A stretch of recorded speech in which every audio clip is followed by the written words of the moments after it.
Les 6 départements du centre Val-de-Loire exposent leur atout et savoir-faire au sein de la plus grande ferme de France.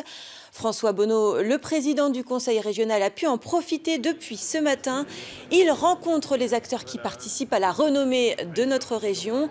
En direct de la porte de Versailles à Paris, Arthur Nice, vous avez retrouvé François Bonneau. Exactement, Lucie. Bonjour à vous. Bonjour Monsieur Bonneau. Alors ce matin, vous êtes arrivé bien avant l'ouverture du salon, vers 8 h. Vous avez rencontré des éleveurs. De quoi avez-vous parlé avec eux? Des éleveurs qui sont un des visages de l'agriculture de notre région, région céréalière, mais région de la grande diversité du maraîchage, de l'élevage. Et ce matin, j'ai eu le plaisir de voir en effet des éleveurs, notamment des éleveurs bovins, des éleveurs ovins. Et c'était très intéressant d'être dans ce dialogue. L'élevage connaît une période qui est une période difficile. Difficile parce que les cours sont souvent problématiques. Difficile parce qu'il faut s'adapter à une nouvelle donne qui est celle des circuits courts. Difficile aussi parce que les évolutions climatiques rendent les conditions d'élevage. Qu'est-ce que vous leur proposez alors? On a avec eux abordé les interventions structurelles de la région. Ça veut dire quoi?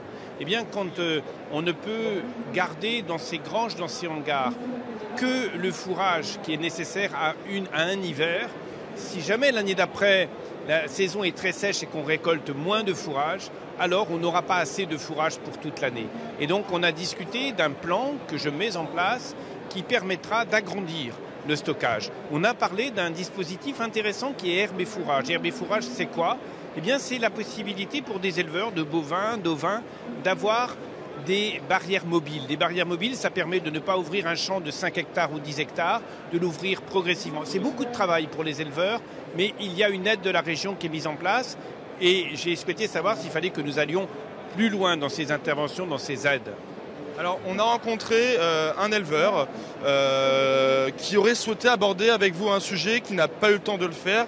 Je vous propose de l'écouter. Pour compenser le manque de fourrage et la perte d'état des animaux, parce qu'en fait elles ont manqué d'herbe, donc elles n'ont pas fait leur croissance qu'elles auraient dû faire pendant la belle période. On a dû compenser par de l'aliment du commerce. Et donc ça, c'est un coût. Et donc derrière, voilà, ce qui aurait été bien, c'est d'être peut-être un petit peu plus aidé et peut-être un peu plus tôt pour justement pouvoir acheter ce qu'il faut pour nourrir les animaux, quoi. Et les trésoreries en agriculture sont quand même très faibles depuis quelques années déjà. Et donc des problèmes comme ça accentue encore le phénomène et ça met encore plus en difficulté les exploitations. Voilà, on l'a entendu, vous l'avez dit tout à l'heure, juste avant, les conditions cet été ont été vraiment catastrophiques, une sécheresse très importante, très longue.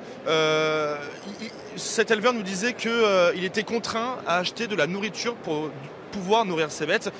Est-ce qu'aujourd'hui la région leur apporte également une aide financière? Il y a deux types d'interventions. Pour que sur les années qui viennent, les agriculteurs, leurs exploitations soient plus résistantes, avec un meilleur stockage, avec moins de consommation de surfaces qui sont abîmées par les animaux au moment du pâturage.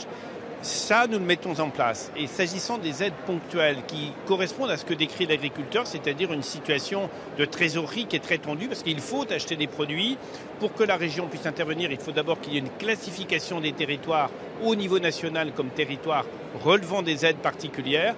Dès que cette classification sera faite pour nos 6 départements et avec les chambres d'agriculture, nous allons voir quel équilibre faire entre le structurel et l'action ponctuelle. Merci beaucoup Monsieur Bonneau, président de la région Centre Val-de-Loire. Je vous retrouve ce soir à 19 h pour parler de sécurité alimentaire.